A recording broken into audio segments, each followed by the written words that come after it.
The cold had a way of creeping into the bones, not all at once, but slowly, like it was learning her shape before claiming it.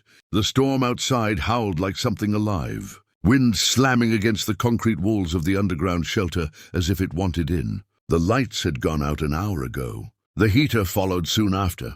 And now, in the pitch-black silence broken only by the wind and their breathing, she hugged her arms around herself and whispered, her voice trembling not just from the cold, but from fear.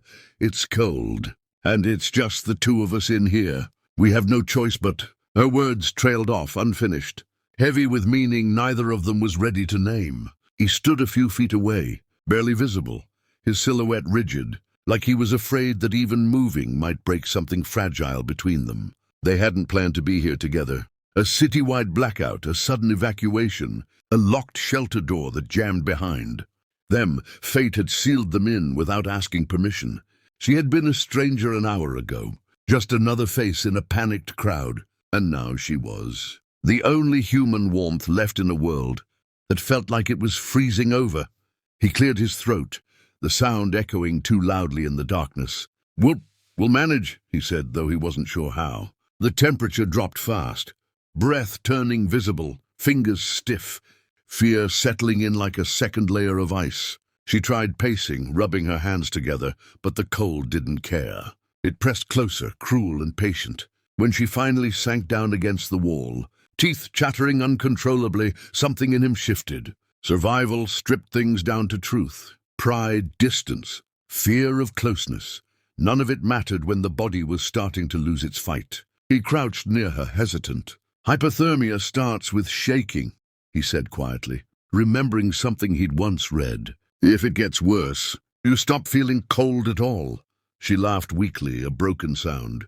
"That's comforting." Silence followed, thick and heavy, until another violent gust rattled the shelter door. She hugged herself tighter, shoulders trembling harder now. "I don't want to die in the dark," she whispered, barely audible. That was when he understood what she hadn't been able to finish earlier. It wasn't about intimacy.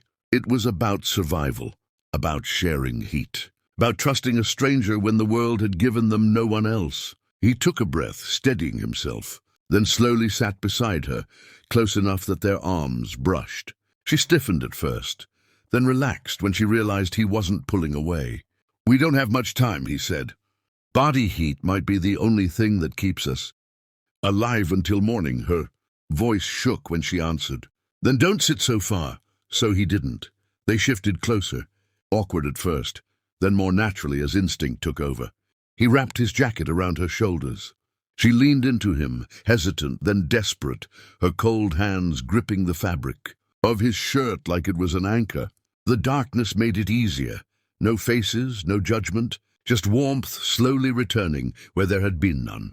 Time blurred. Minutes felt like hours. Her breathing gradually steadied, though she still trembled. "I'm Lena," she said suddenly, like names mattered now more than ever.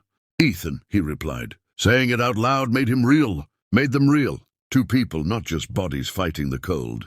As the storm raged on, they talked quietly about nothing and everything. Where they'd been when the alarm sounded, who they wished they'd called, regrets that surfaced only when you thought you might not see another sunrise. With every shared word, the distance between them shrank further, not just physically but emotionally. She rested her head against his chest at some point, listening to his heartbeat, slow and steady grounding. "If you're listening to this story right now," the narrator's voice would later say, "this is the moment where you realize survival. Stories aren't about strength alone.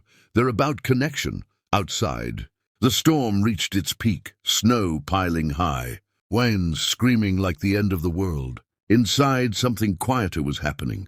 Fear gave way to trust. Strangers became allies.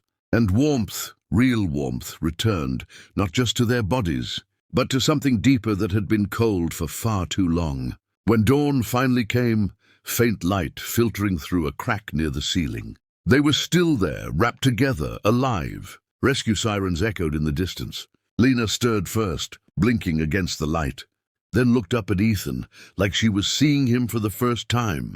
"We made it," she whispered. He nodded, unable to speak. "Because some experiences change you and words come later, much later." And as the shelter door finally opened and the cold world rushed back in, neither of them let go right away, because sometimes, in the darkest, coldest moments, you find something unexpected, something worth holding on to. And if you stayed with this story until now, if you felt that tension, that fear, that warmth returning inch by inch, then you already understand why stories like this matter. So take a second, subscribe to the channel, and stay with us, because the next story might be even colder and even harder to survive.